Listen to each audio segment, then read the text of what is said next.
Wherever you're listening in the world, it's a pleasure to welcome you to IsraelCast, the podcast powered by Jewish National Fund USA, your voice in Israel. I'm Steven Shalowitz, first reminding you that for over 120 years, Jewish National Fund USA has been the premier philanthropic movement for the land and people of Israel. While best known for planting trees in Israel, JNF USA contributes to Israeli life in so many ways, including community development in the Negev and the Galilee, preservation of heritage sites, supporting people with disabilities, connecting high school and college students to Israel, and helping our brothers and sisters in need following the heinous October 7th terrorist attack. To learn more and to see how you can contribute, do visit jnf.org. Once again, jnf.org.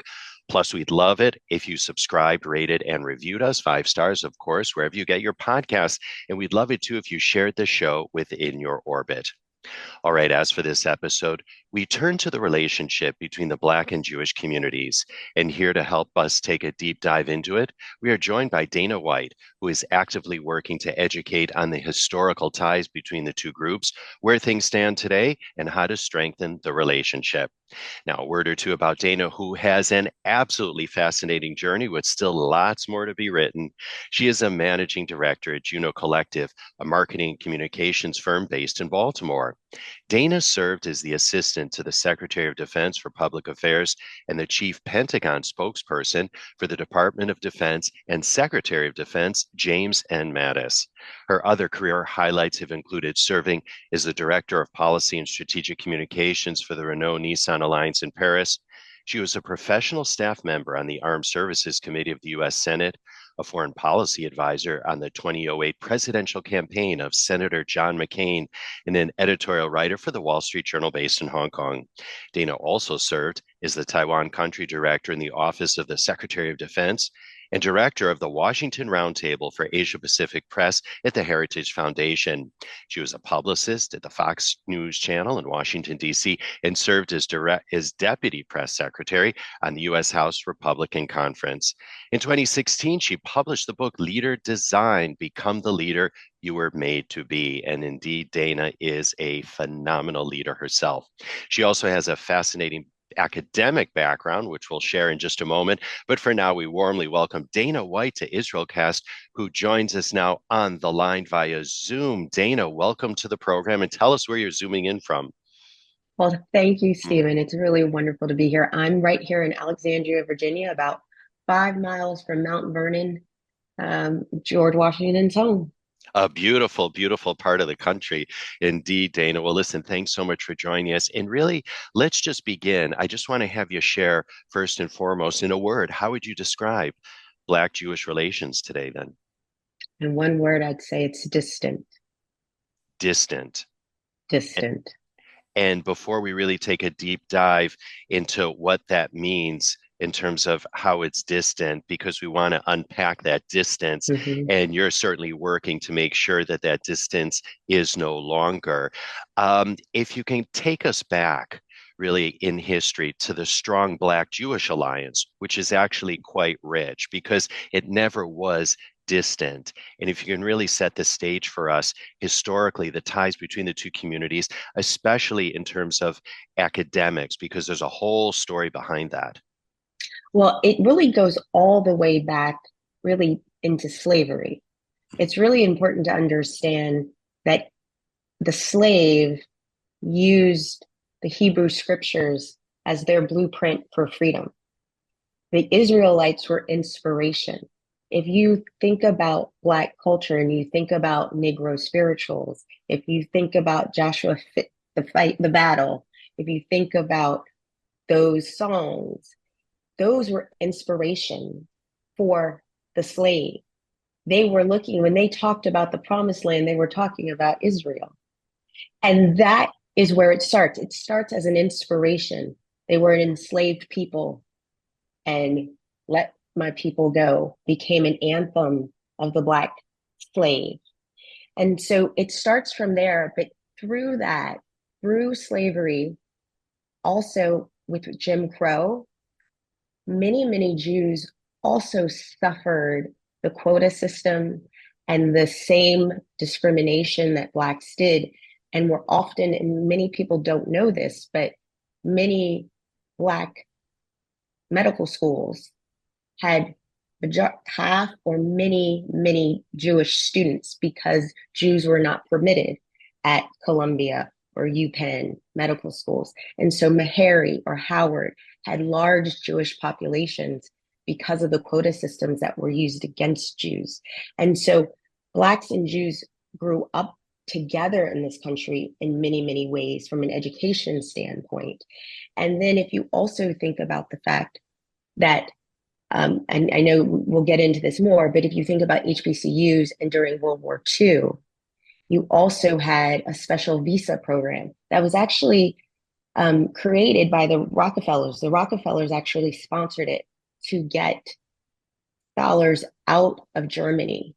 And many of those visas that they were able to get, many predominantly white schools did not want to take those Jewish scholars. So they went to Howard and to Morehouse and to North Carolina and to Tuskegee.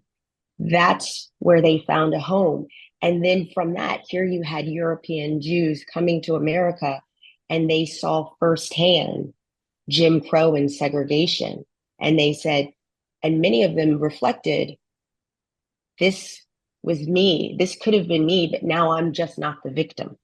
And so there was a bond that was created throughout our history of understanding being the other and being left out. And so from education to the civil rights movement, there has always been a very tight connection between our cultures and our shared experiences. And talk about the establishment of schools, of Black schools throughout the United States by very prominent Jews, Julius Rosenwald, for example. Absolutely. I love Julius Rosenwald. He is probably my favorite. So Julius Rosenwald owned Sears and Roebuck. Mm-hmm. And he was approached by his two friends who were starting a little investment bank back then, Goldman Sachs. And we've heard of them. Yeah, we know a couple. We know those guys. And they said, we believe that the plight and the issue of America is the education of the Negro. They believed that that was an incredible issue for America and it had to be addressed. And they knew Booker T. Washington, who was at the time the head of Tuskegee Institute. And he had been a graduate of Hampton University. And as a result of their advocacy, Julius Rosenwald endowed Tuskegee and met Booker T. Washington. And Booker T. Washington and he together worked together to create a fund because Julius Rosenwald actually wanted to donate Sears kit houses as schools. And Booker T. Washington said, no, I want you to donate the money and the Black community will match you. Not only did the Black community match what was the equivalent of about $200 million at the time, they exceeded it. And they built over 5,000 Rosenwald schools across the rural South. And people like John Lewis went to a Rosenwald school. Maya Angelou went to a Rosenwald school. Medgar Evers went to a Rosenwald school. And he also paid for busing right here in Fairfax County. So his personal contribution to the education of Blacks is tremendous. And it's a story, and his story has not been told. It has not been known by both Blacks and Jews. And it's an incredible thing. And I only really know about it because I knew my grandfather's loyalty to Sears and Roebuck.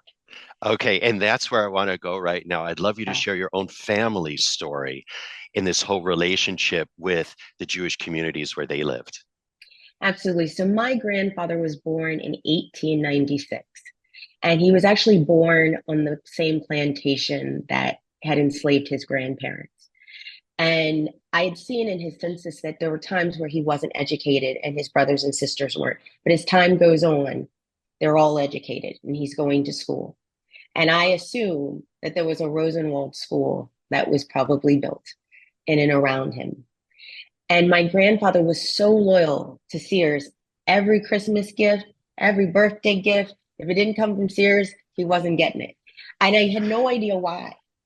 And fast forward, I learned about Rosenwald's dedication to Black education and how much he had done and what he had done for Tuskegee and for local schools.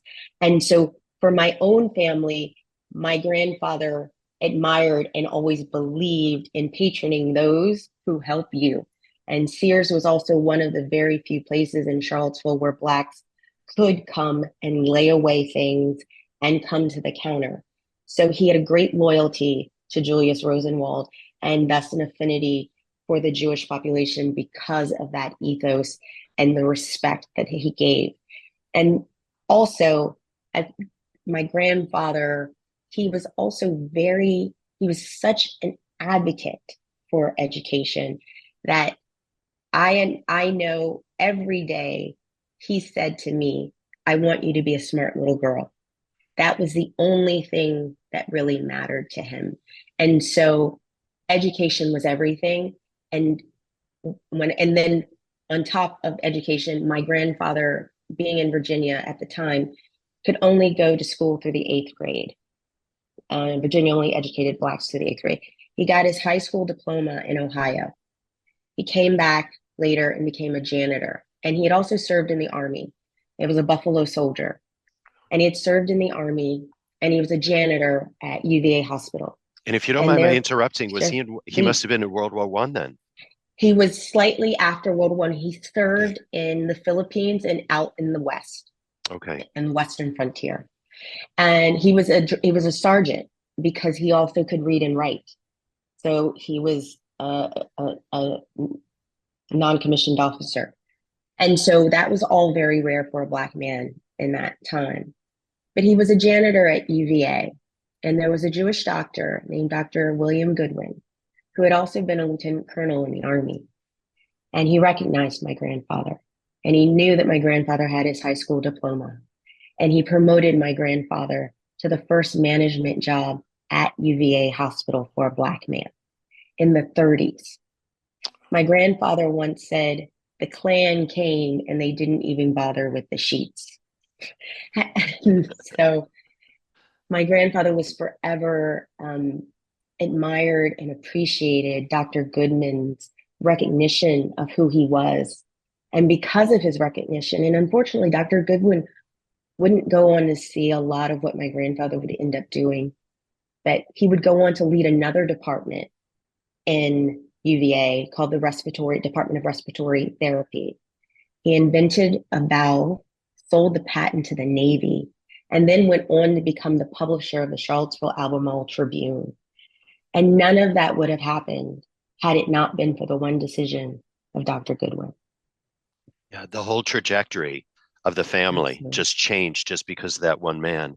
And how That beautiful, and how beautiful that not only your grandfather never forgot that, but you, his granddaughter, have kept that story alive all of these years.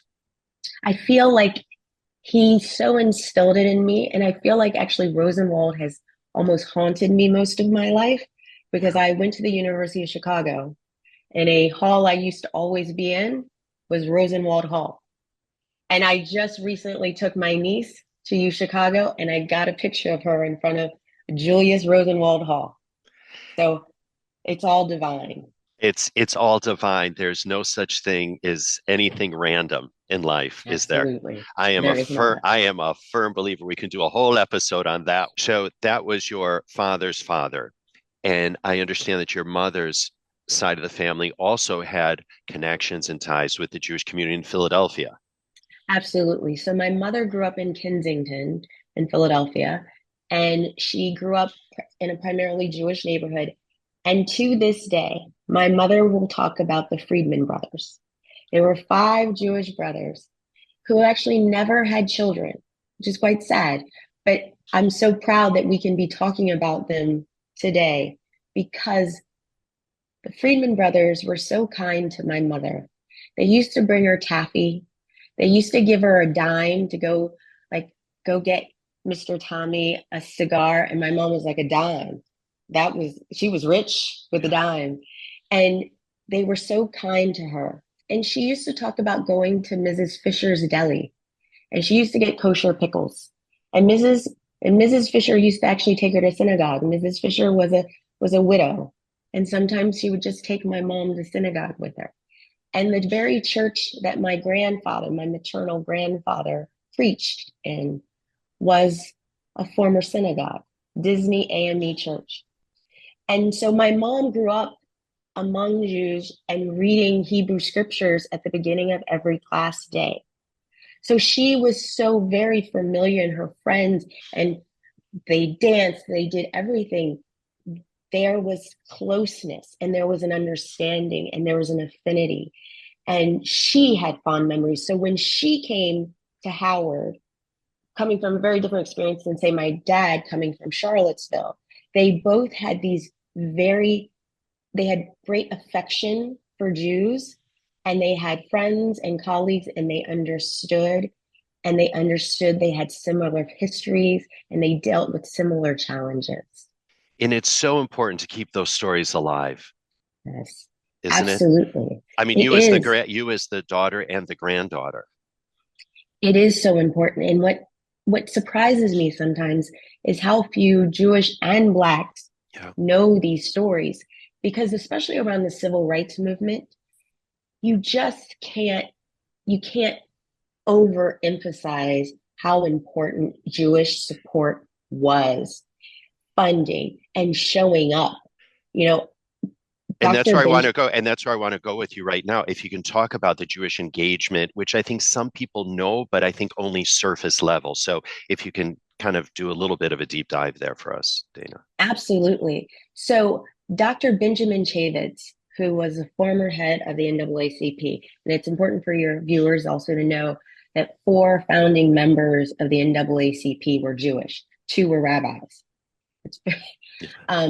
Have always been a part of it. They were a part of the organization. They were part of the funding. They were part of the legal defense. Jack Greenberg, Rabbi Heschel was a spiritual advisor and best friend with Martin Luther King. Benjamin Chavitz was one of the youngest members of Martin Luther King's entourage, and he remembers all of the Jews that were with him. Every day, whether it was marches, whether it was meetings, the very building that Ralph Abernathy and Martin Luther King used to meet in Selma, was Jewish owned. The only thing that is left of that building are Martin Luther King's engraved footsteps. They burned that building to the ground. Those were the only safe spaces for them to meet, were provided by Jews. Those were the only people willing to take the chances. And so the fact that we don't know these stories, that we don't know who these people were, is a shame, because the civil rights generation is dying, and they haven't passed these stories along to show that we could not have gotten where we have gotten without this partnership. Both Jews being accepted to Black universities and being educated, Jewish scholars educating Blacks, the best and the brightest at our HBCUs, and also standing alongside us in the civil rights movement every step of the way, as well as in the media. That's really important. People made decisions to show the Children's March. People made those decisions to make sure all of America saw what was happening in Jim Crow South.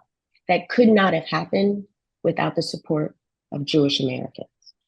And by the way, Dana, going back to the notion of people having fond memories of growing up with Jews or engagement with Jewish communities, I'm reminded of Louis Armstrong, for example. I'm reminded of Colin Powell, who used to love to say and love to throw out a Yiddish word here and there, who spoke some Yiddish because of having worked at a Jewish store, and he worked, on Shabbat to help Jews to to turn on the lights and press the elevator and do all those things. Right. Or Benny Goodman, who had the first integrated bands, right? Yeah, Benny. And there are also all these other anecdotal stories that I wish more people knew. The first Black person to have a vineyard in Napa Valley She worked for a Jewish family and they taught her and they helped her. And she, to this day, runs a vineyard in Napa Valley. It is that kind of investment that has happened. And and also, I was just with the gentleman, a two-star general. He would tell stories of the Reuben family. Anytime something happened, and he grew up in Arkansas, rural Arkansas, anytime something happened, you called the Reubens and the Reubens would help, whether it was legal. And they knew, like, they would take care of it, but you were going to show up in court and you were going to do what you were supposed to do. But it's that kind of partnership that has been so important. Um, there was a Pulitzer Prize winning journalist here in Virginia, Lithuanian Jew, who won the Pulitzer for his editorial on anti-lynching laws. He was a proponent, and ultimately that passed in 1946 in Virginia, anti-lynching. That was because of the advocacy of this one editor. Those are the stories that we need integrated into our history. We need to tell around our Shabbat tables. We need to tell at our barbecues, because nothing we've done, we've achieved everything together. Yeah. And it's been a symbiotic relationship. It's Right. not been a one-sided I mean, it's been a win-win for both communities for decades and decades and decades. So to go back to my initial question, in a word, can you describe relations today? And the word that you used was distant. Distant. How did we Yes. get here, Dana? So in part, we got here because with the end of the civil rights movement, things changed, right? There was, middle class Black moved out of the cities. They moved into white suburbs with the elimination of certain covenants, right? Jews also moved out and moved into new neighborhoods.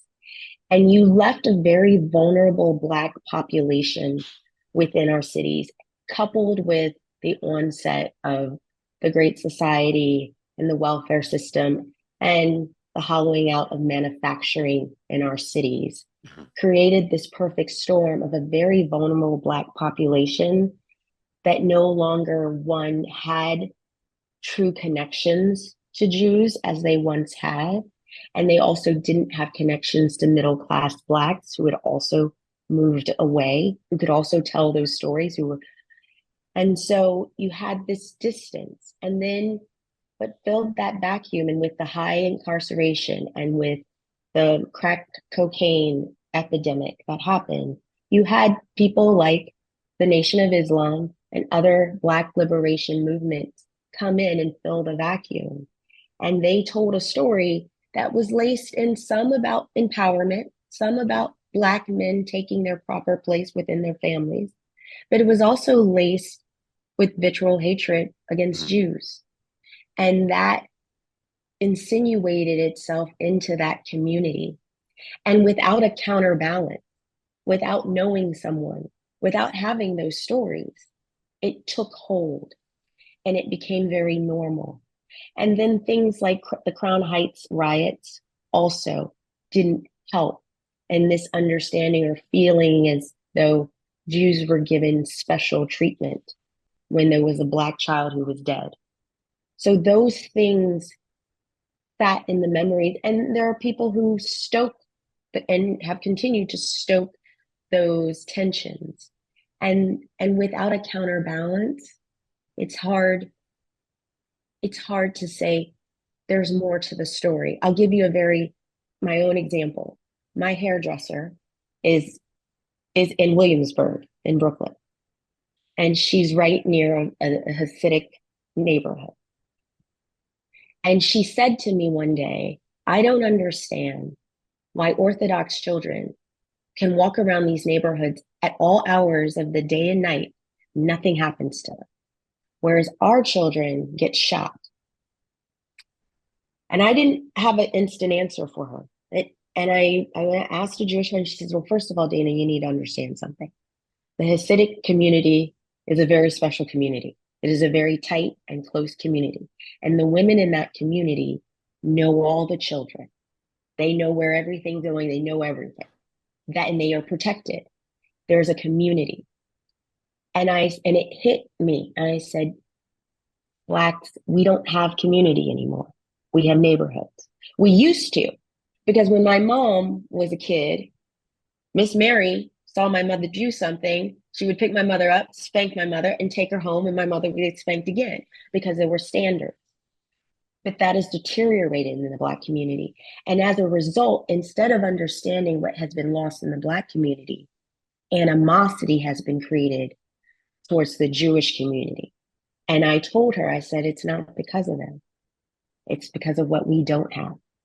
And suddenly a light bulb went off. And she's like, oh, okay. And it was just that simple understanding of this is not about you, someone victimizing you. This is not about someone being better than you or oppressed. There are standards. And frankly, within the Black community, we have let a lot of our standards go. I want to turn to the November 18th, 2024 article that you penned for Sapir. It's called Why HBCUs Are Key to Fighting Anti-Semitism, Mending the Friendship Between Black and Jewish Americans. And while I don't get political on this show for a whole host of reasons, I think it's instructive, though, if we can just unpack a little bit about how the Black communities in cities have come to be what they are today, because you address that in the article itself. We have a very global audience, as I like to say, and I think people outside the United States would also like to have some thoughts and knowledge on this and perspective from you. Absolutely. So I think it's really important to understand that for the Black family, nothing has been more devastating to the Black family than the programs of the Great Society. I have found throughout my own history, marriage, even in slavery, my ancestors were married. In the Great Society, what happened basically is the government took the place of the Black man and the father. And they say the government is a jealous lover, right? Welfare programs were not developed to help a family. They were developed to help a woman and a child, therefore displacing a man. And as a result, you see the rate of Black marriage fall. In the 1960, around 1960, it starts to fall. Prior to that, the marriage rate for Black women and white women was about the same. It fell, and today, only 37% of Black women ever marry. What you've done is you've displaced, those programs displaced Black men and left them with nothing to do. At the same time, when you're hollowing out jobs, manufacturing jobs that you could have had with a high school diploma, they left the cities. They went overseas. So now you have a population of Black men who, number one, don't have the responsibility or the obligation to support as a husband and a father. And now they have nothing to do. And then you have the onslaught of the drug epidemic. And it doesn't matter race, but whenever you have a lot of men with idle hands, nothing good can come of that. And our cities have deteriorated as a result of that. And you see that from now generationally.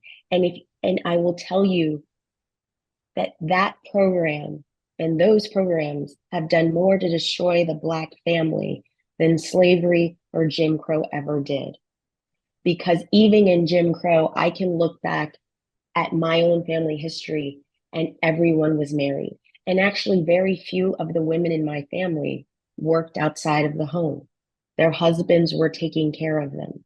And so when you displace a husband, a provider, a protector, chaos ensues. And it's just the reality of it, because men still serve, and I know this could be controversial, but men still serve as the ultimate authority within their family. And without it, then everything, all sorts of social ills happen. And there are many studies that show that it just having a father in the household, your child is less likely to get pregnant, less likely to drop out of school, less likely to do drugs, less likely to go to jail. Just his presence has that big of an impact on the family. And when you talk about unwed Black women, it's really worth noting the number of single mothers. So it's not just unwed, but it's single motherhood in the Black community. Is it something, Dana, like 72%? Am I correct in that? 72% of Black children are born out of wedlock. Yeah.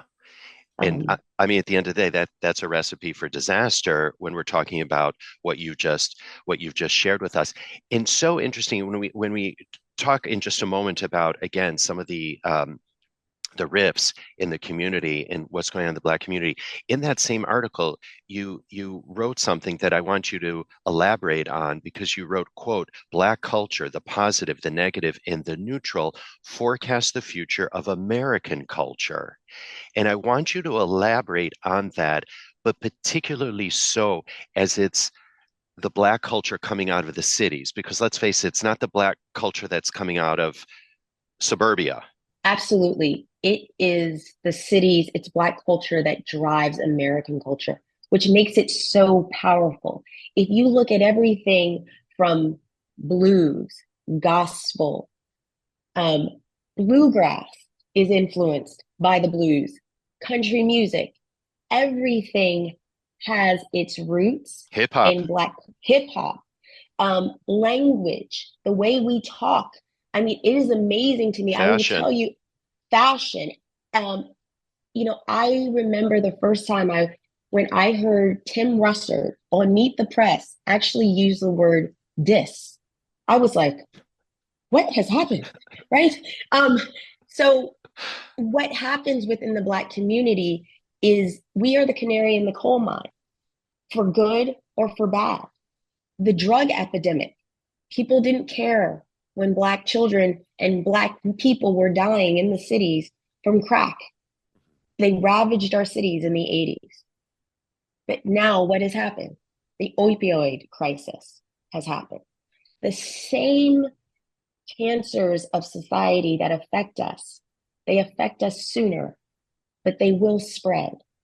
And also, if you see the single mother rate among Black women is very high. But guess where it's also risen? Among white women, right? Anything that happens to us is going to happen to larger America.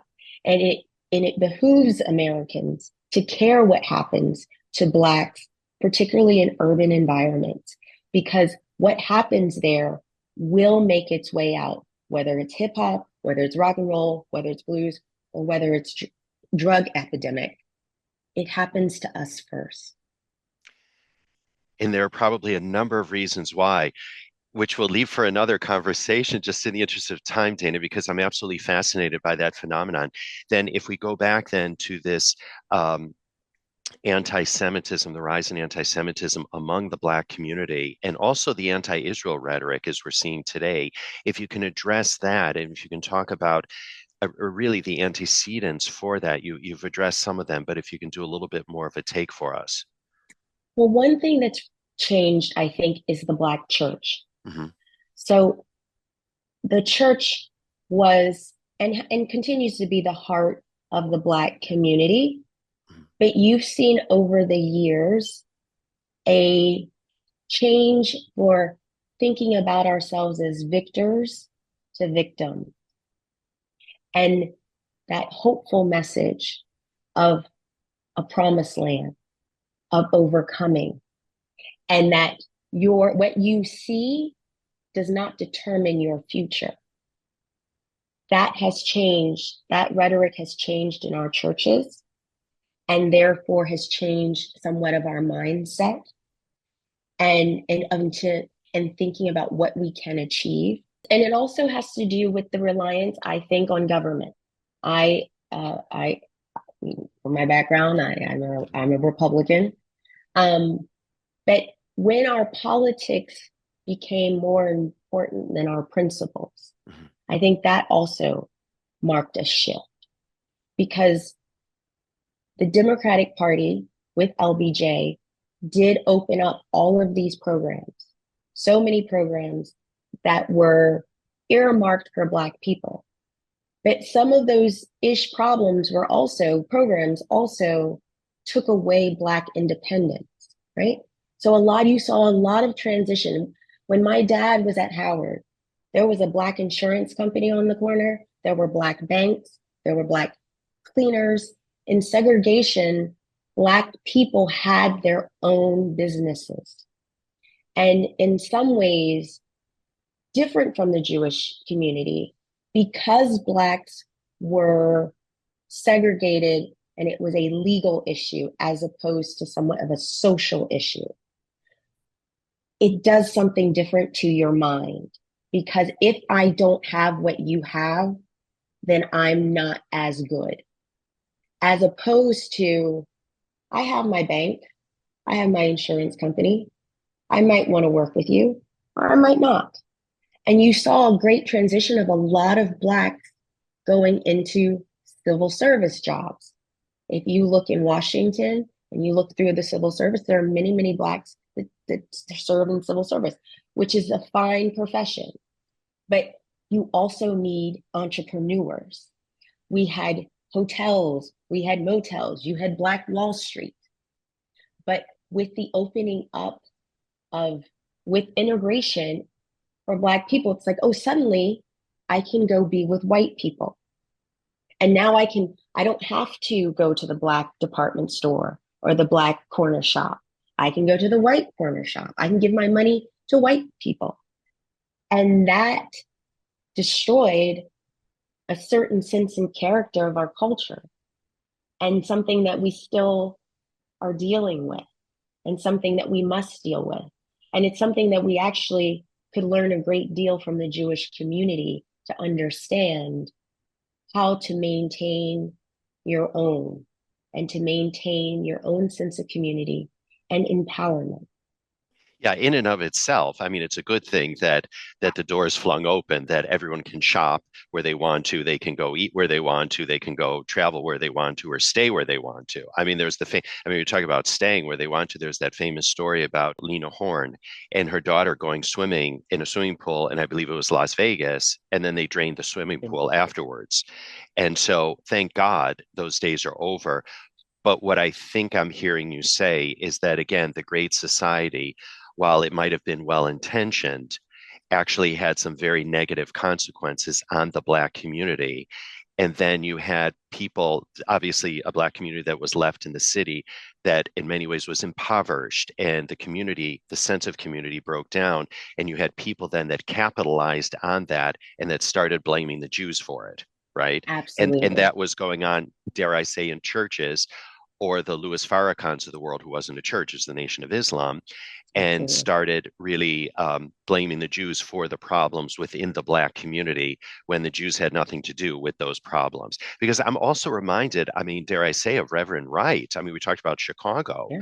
And Yeah. I mean, how, not to get political, but how President Obama could have sat there when he was, before he was president, for all of those years and not have left the church. Because I think Oprah, if I'm not mistaken, used to go there, but I think she left. She left. Yeah. Right. So Yes. good on Oprah for having left, but why he ended up staying, I have no idea. But so what you're saying is it began there and then it started festering. It started It festering. festered.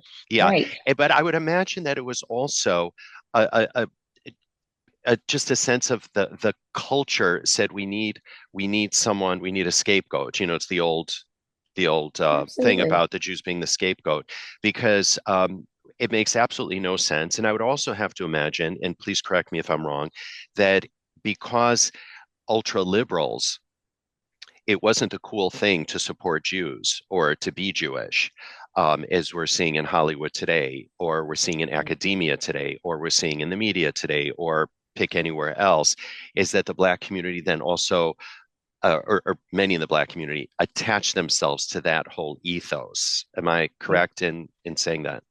You are. And what is also really interesting is so much of Black psychology is actually based on Jewish psychology. I Okay. don't. The psychologist who from Howard, who did the baby test, brown baby doll, white baby doll for Brown versus Board, that was actually based on tests and trials done with Jewish children after the Holocaust. Mhm. The psychology of it. And when you think about businesses and blaming, what's ironic is the Green Book, which the Green Book was a book that Black people used during segregation in order to know what places were safe to go to, what hotels, what restaurants they could go to as they were making their way south or going north, and that no one would publish it. It was Jews who ended up publishing the Green Book that allowed literally for Black people to safely travel within their own country and town. There is so much that with segregation, we lost in some ways, and that'll be controversial. And obviously, it is good to be an integrated society. We are better for it, but we cannot lose sight of there were also things that were lost culturally because in your mind, it's not just a choice, but when you feel like you're not good enough, Mhm. you're not good enough unless I have what they have. I'm not good enough unless I'm sitting next to a white student. I'm not good enough. That is also the legacy of integration. And that's why many of these lessons have to be taught from older generations about what is truly important. What was truly important to my grandfather was education. They can't take education away from you.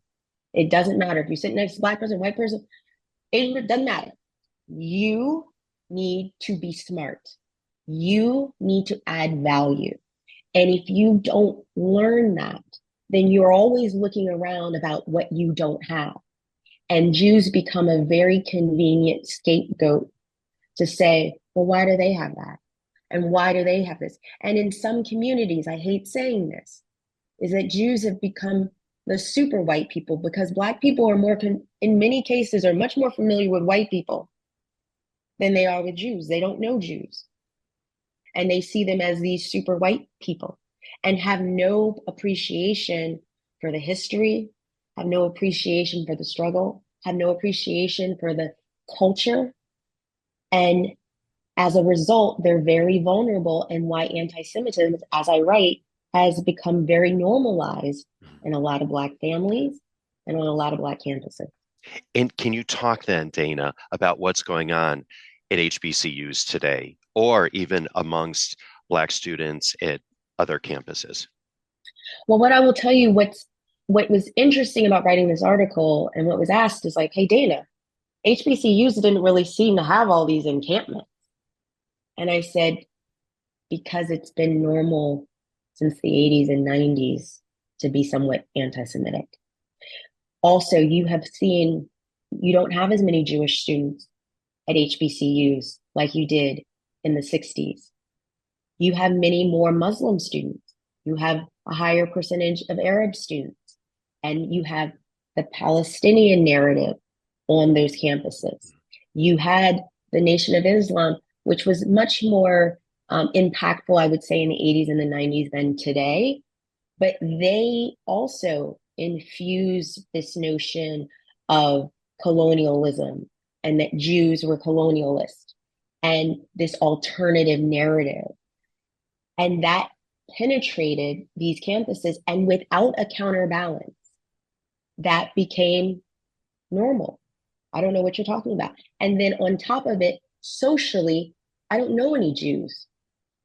And when people and then they hear the tropes of Jews control the finances, Jews control Hollywood, Jews control this. Jews were responsible for the slave trade. And there is no counterweight. There was no one talking about Julius Rosenwald. There is no one talking about Jack Greenberg. Then you have now multiple generations who accept that as normal history. And are they being taught this then before they get to the HBCUs, or is it instilled in then there, or is it a combination of both?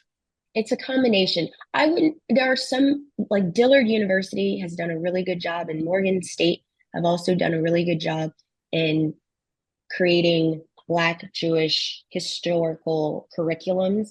And so I wouldn't put it on the curriculums of the HBCUs, but there's so much education that goes on, as we both know, at college that doesn't happen in the classroom, right? It happens in the barbershop. It happens sitting around. Hey, I just read the autobiography of Malcolm X. Hey, I'm reading this. I'm reading that. And without the counter, again, I'm all for the free market of ideas, even if I don't agree with them. But you have to have a counterweight and a counterbalance. And when you don't have that, then you have students who take those ideas home, much like my brother, as I talk about, who take those ideas home to his little sister and makes her think differently, like, huh, I didn't know this, right? Those are things that become insidious. Those are the things that are talked about in barbershops and in my beauty salon. Those are the ways people get information. And that is why it can't just be about HBCU. It can't just be about campuses. Mm-hmm. It has to be all encompassing. It can start there because, again, HBCUs drive a lot of culture in America, but it also has to be talked about within our families and within our communities. And before we move on about what we can do to mend this rift, if you can talk about the Yale professor that was denied his platform at one of the HBCUs, I think it was Howard University, that you talk about in the article. A Yale historian, David Davis, was shouted down even though he had won a Pulitzer Prize, The Problem of Slavery trilogy. The fact that that could happen is a travesty because it shows a lack of intellectualism and a lack of tolerance. And for him to be denied that platform on such a subject, you ask yourself, why was he denied that? And that goes to why increasingly identity politics and who's telling stories. He won a Pulitzer, right? Why would we not allow him to speak? Why would we not open our ears and our minds to his thoughts? That is a travesty. And it's something that bothers me a great deal increasingly within the Black community of shutting down speech. And again, that has been happening in the Black community for a very long time. And lo and behold, guess what? Mainstream America shuts you down if they don't like what you're saying, even if you're not the right person saying it. That's a problem for America, particularly Black America. Yeah. So as we move forward, then, how do we break that cycle? And how do we mend that rift? What do we do? Dana, over to you on that one. Mm-hmm. To solve all the world's problems. Well, first thing is we need to have conversations. We need to have platforms where Blacks and Jews are talking to one another.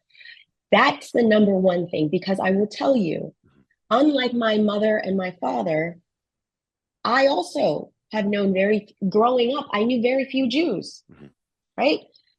You have to have social interactions with one another. It's much harder to hate somebody when you know somebody.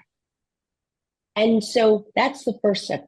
There needs to be a speaker series that's consistent, that's across these universities, where you hear different ideas and you understand these things, and we understand our history together and what we've done together, but not only that, what we can do together.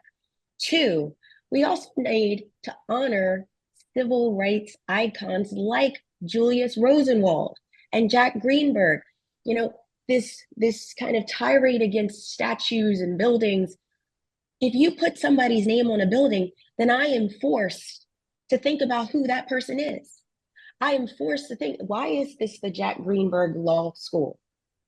oh, Jack Greenberg was second chair on Brown versus Board. Like we have to also codify these things so that future generations can understand, wait, that we're not relying on my grandfather. We're not relying on just people telling us stories. We need to tell, and we need to come together.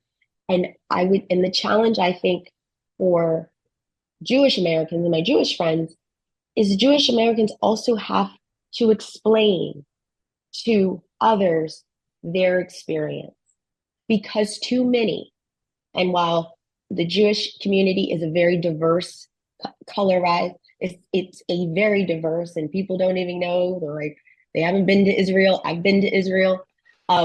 As they say, Dana, two Jews, three opinions, right? Exactly. Or Exactly. two Israelis, three opinions. Maybe two Israelis, five opinions, but yes.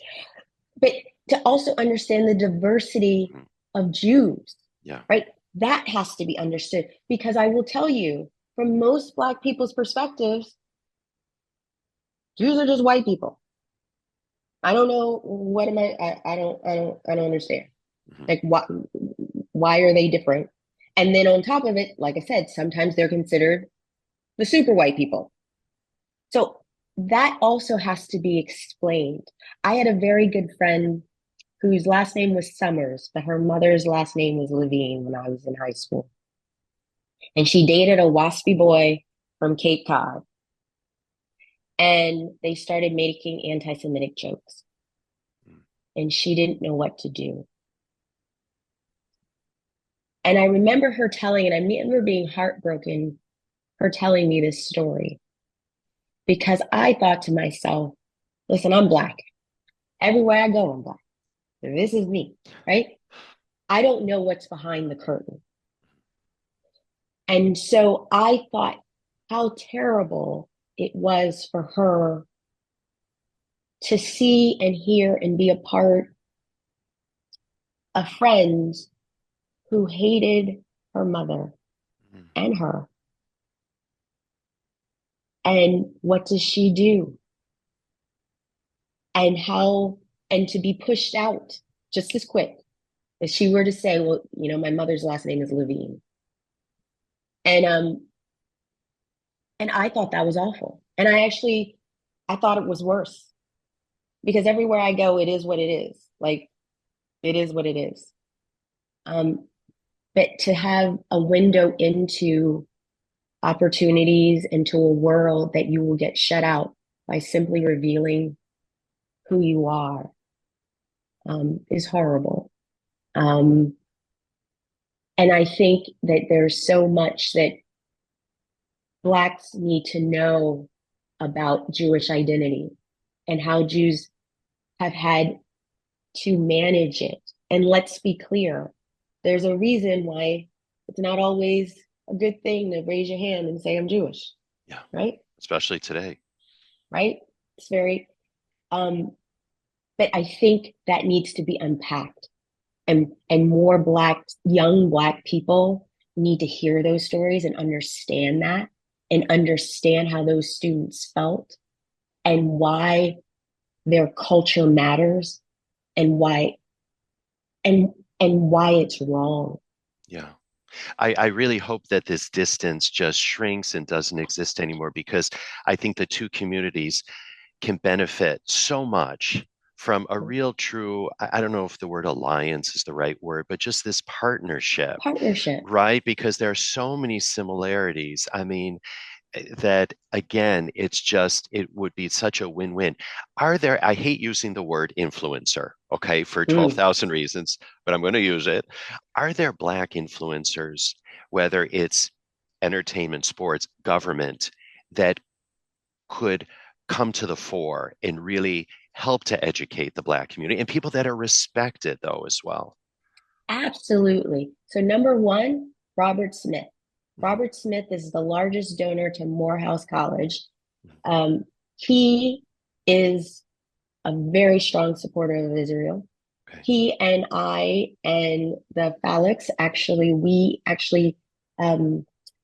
sponsored a Torah in honor of Goodman, Cheney, and Schwerner.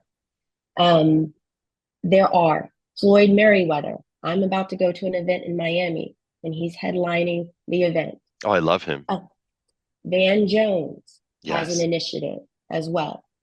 There are Denzel Washington. There are a lot of Black influencers Mhm. who can tell the story and who can say and speak to with credibility about why this relationship is important, but also why Israel is important. Mhm. I think that's very important too. That is a conversation that also has to be unpacked because anti-Israel, anti-Jewish, like we have to unpack that as people. There's politics Mhm. and then there's principles. And we need to understand it within the context of history, why Israel is important. And it's not just what's happening today. We need to talk about Israel longer term. And we need to talk about, and it's for Black people beyond 1948.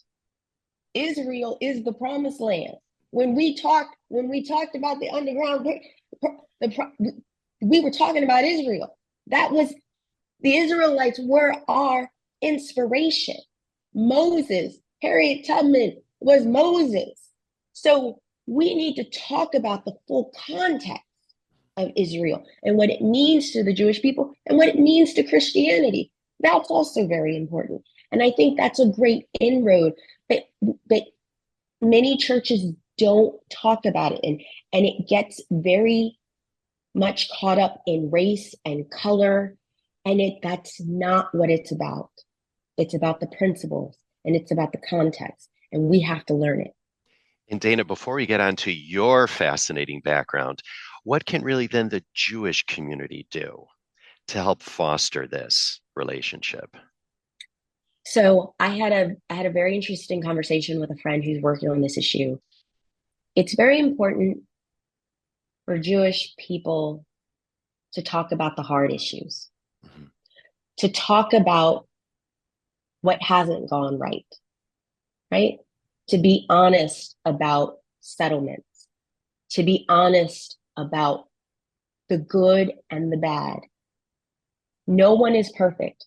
I don't know why Israel is considered, every nation makes mistakes because you know who's a part of them? People, Yeah. right? Every one of them. So I think it's really important for Jewish people to say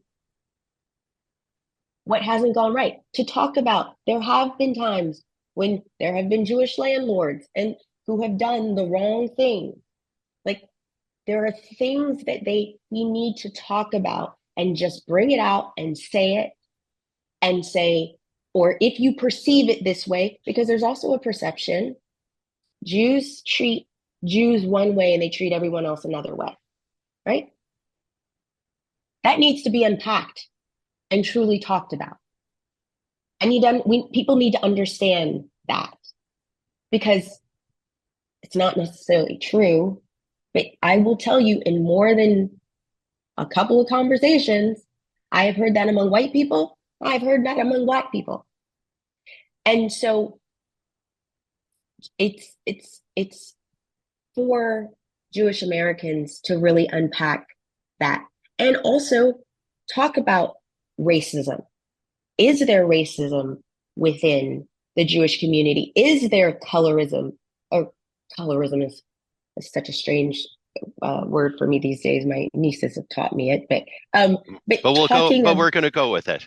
we're going to go with it. Yeah. Colorism, to talk about it, because most of the image of Jews is Ashkenazi because it's American. But you need to talk about the full breadth of the Jewish community, the Ethiopians, and even the Igbo, who are in Nigeria that may have Jewish roots. Like it is such a mosaic Yeah. of a community. Has to be willing to talk about all of it. So to be really honest, because it makes it very difficult for people who want to advocate to then not be able to have answers. Right. Right. Yeah, and also one thing that you brought up in that wonderful article that, again, I hope everybody checks out on the Sapir platform is just people to people outreach. No reason why there can't be Shabbat dinners, right?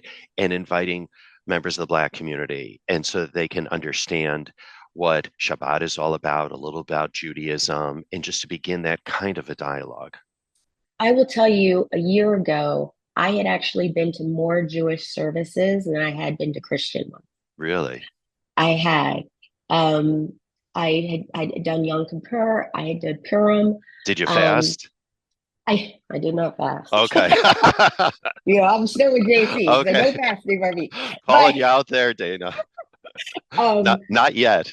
not yet. Yeah. Um, You were at but Purim services? That's I was fun. at Purim services. I actually, with my new friend Jonah Greenberg, we actually won the Torah debate at the Upper West Side JCC together. Oh, how great Yes, is that? on Shavuot. It was, Shavuot. Shavuot. yes. Yeah. So I had been to many more services, Jewish services, than I had Christian ones in 1 year. Um, and the thing is Shabbat. I love Shabbat and Shabbat dinner. My actual first Shabbat was actually in Israel, and it is very similar to Sunday dinners in Black families. When you went to church in the morning, you came back, you got some food, you went back to church, stayed all day, and you were just a captive audience, and it was multiple generations sitting around the table, you know, eating green, having cornbread, doing that, all of that, sweet tea, and listening to your grandparents and kids. And I love Shabbat because because it's this moment in time, and especially in Israel, where you just stop and you have to focus on your family, and there is so much that you get as a child. I mean, I spent so much time with my grandfather, obviously, right? By just osmosis, just walking, walking the service, walking to the coda. How it was just incredible. But we don't have that. And it wasn't that dissimilar with Black families. Like, we're going to church and you're going to be in all day. It's Sunday and it's all day. And don't think about anything else. I hope you got your homework done on Saturday because we're in church and you might be, but you're in church. This is what we're doing. And we've lost that. But we have that in common. Yes. So the Shabbat barbecues, I think would be incredible. I think coming together and I love Chabad because I found a lot of Chabad rabbis have been very open to talking to me, and which I find incredible just to inform my own Christianity. It's given me a greater appreciation for my own faith. And I think that is a model that should be much more widely known about and understood that, hey, I just want to know. Hey, I mean, this got started because I had read Exodus as a part of a Bible study and I loved it. And it was the first time because as a Christian, our protagonist is Jesus and we focus on the New Testament and we do the Old Testament, but we focus on the New Testament. But when I read Exodus and I read Deuteronomy and Leviticus and Numbers, I realized that God cares about every detail of my life. Mm. I didn't know that. And until you read Exodus and you read the Torah, you don't really know the character of God. I know the character of Jesus, but there's the character of God, and that is only in the Hebrew scriptures. And it is an amazing thing to learn and understand and gain a greater appreciation for my own faith. And so that alone, having those kind of conversations, I think would be mind altering because Black women are the most church going population demographic in this country. And so infusing that kind of knowledge into Black women in those conversations would change things, because it all starts with a mother, right? Culture comes through the mother, Absolutely. right? Couldn't agree more. Indeed. Dana, I want to begin to wind down the conversation and talk Uh, about you, okay? And first off is your book, Leader Design, Become the Leader You Were Made to Be. I'm just wondering, with all the leaders that you've met in your life, what do you think is that one quality that makes a leader? Service. Hmm. The best leaders serve others. There's a chapter in my book called Generals Eat Last. And the concept behind that, I was working, and there was a food line, and these two generals hadn't eaten. They were standing on the sidelines, and I was like, there's not going to be enough food. What if there's no more tuna salad? Like, what happened? And he looked at me he's like, Dana, generals eat last, because the best servant, the best leaders are servants. What I outline in my book, and it's not a typical leadership book. It's a book from the standpoint of someone who's been led, right? Is the person, a leader is anyone who can show you who you are and where you can go. And that can be a mother, a father, a brother. I talk about my brother who let me help with his paper route, right? Who gave me purpose. Leaders show you a path, and they give you the tools to get there. That they serve others. That is the hallmark of a great leader. They put other people first. They know that their top job is to make sure that others are able to do what they need to do. Um, and whether that was my grandfather, whether that was working for General Mattis, or Senator McCain, it's always about service. Now, Dana, as I mentioned at the top of the show, you have a fascinating academic background. You're a fellow Mandarin speaker. You studied Chinese history at University of Chicago, and on and on. You studied in China. You studied in South Korea. Where did this fascination for Asia come from? Okay. So it's very practical, I have to say. We had our newspaper for over 50 years, and it's hard running a community newspaper. I'm not going to lie. We lived off February a lot for the year for advertising, right? It was a hard business. And I knew there was no pot of gold at the end. And at the time, Japan was sort of taking over the world. They were buying all the golf courses in Hawaii. They bought Rockefeller Plaza. It was Japan, Japan, Japan. But I thought to myself, number one, Japan is an island. But there were a billion people sitting in China that were just as quiet as a mouse, except for like Tenement. They were just doing their thing, quiet as a mouse. And I said, you know what? I was 15, I'm 15 or 16 years old. And I said, no way a billion people stay quiet. So, out of a pure need to be employed for the next 50 years, I said, I should really learn something about the Chinese. And I bet people will remember a Black girl who speaks Chinese. So, I went to Chicago wanting to be an econ major, like so many other U Chicago. That wasn't going to happen. And so I decided to take Art of the East, and I learned about Chinese archaeology in the first three dynasties, and it fascinated me. And once I got into the archaeology, I had to get into the language. And I studied in Beijing, which was opened my eyes in so many ways, also as a Black American. As an American, just because I remember meeting someone, a white man, in a hotel, and he says, "Hi, how you doing?" And I said, "I'm fine. How are you?" He instantly knew I was American.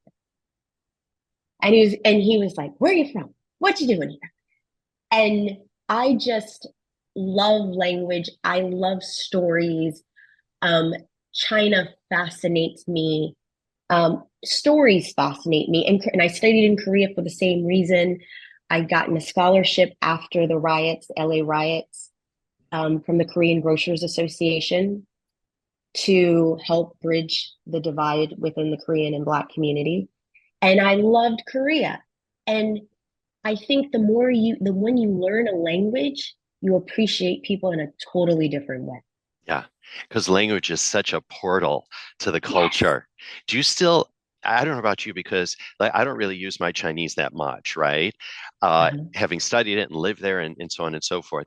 Yet I don't use it on a daily basis. Yet I sometimes still dream in Chinese. There's phrases or expressions that Uh, I want to say because it's just so appropriate for that Appropriate. moment in Chinese, you know. And so are you that way as well? Well, my hat's off to you. I don't dream in Chinese anymore, but I do still try to use my Chinese. And what I will say is, Nelson Mandela said, when you speak to a man in your language, you speak to his mind. When you speak to a man in his language, you speak to his heart. And I think I love stories and I love what it uncovers about people. And and I speak French as well.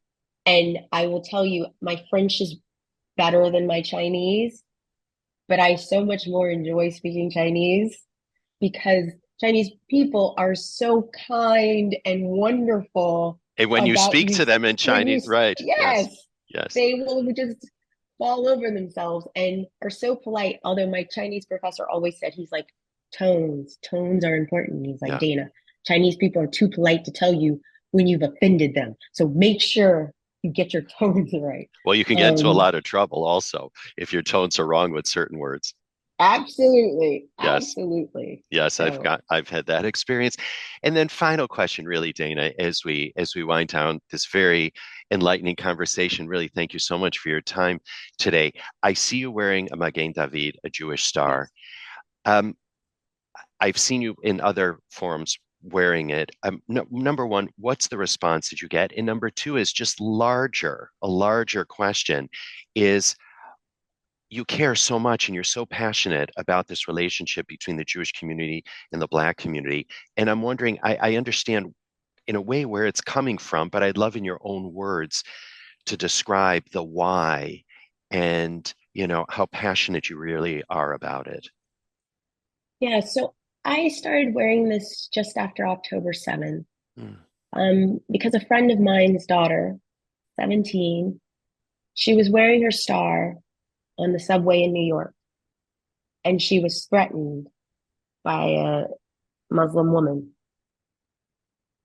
And I was so hurt and upset that that happened to her in all places in New York that I said, that's unacceptable.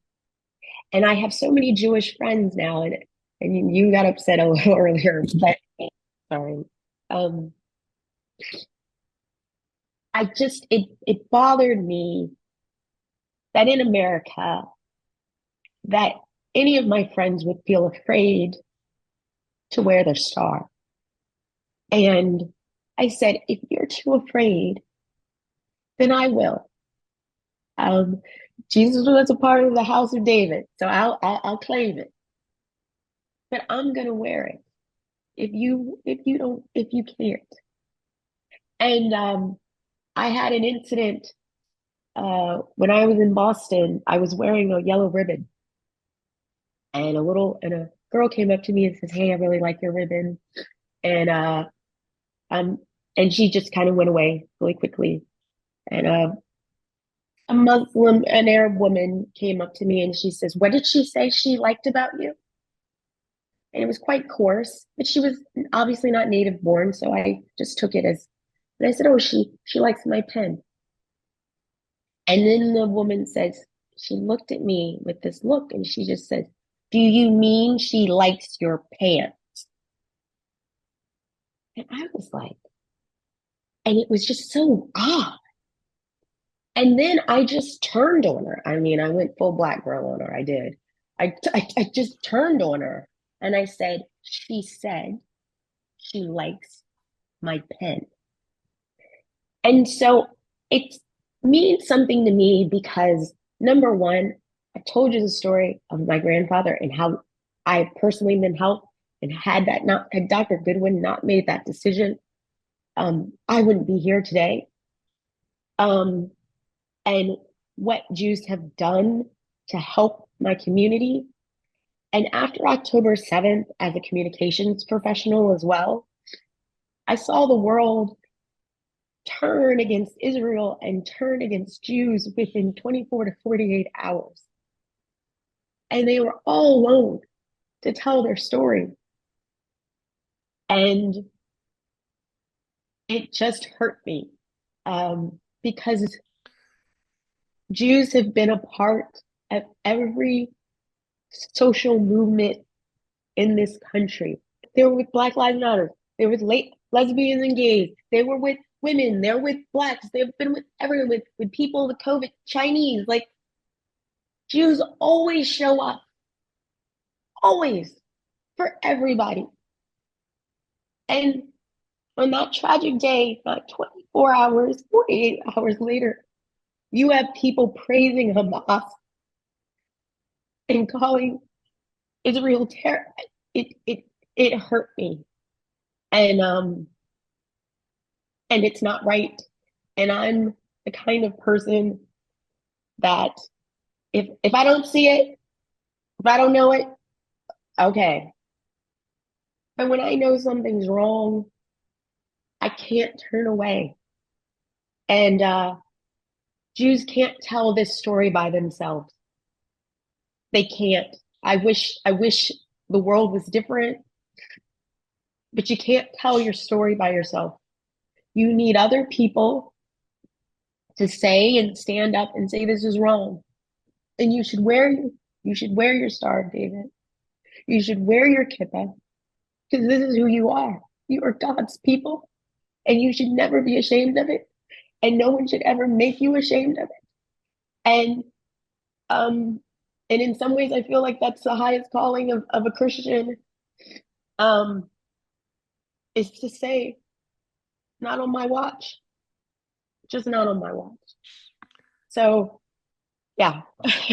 Oh, Dana, really, for not only me, but for every one of us that's listening and watching, first of all, thank you for this sweeping conversation and for being so enlightening and for being so raw and honest and really for being such a wonderful friend to the Jewish community and really just for your support and for everything that you're hoping to set out to do to bridge the gap between the Jewish community and the Black community. And I certainly hope that my fellow Jewish brothers and sisters will do everything that they can to help bridge this gap, because as they say, it takes two hands to clap, right?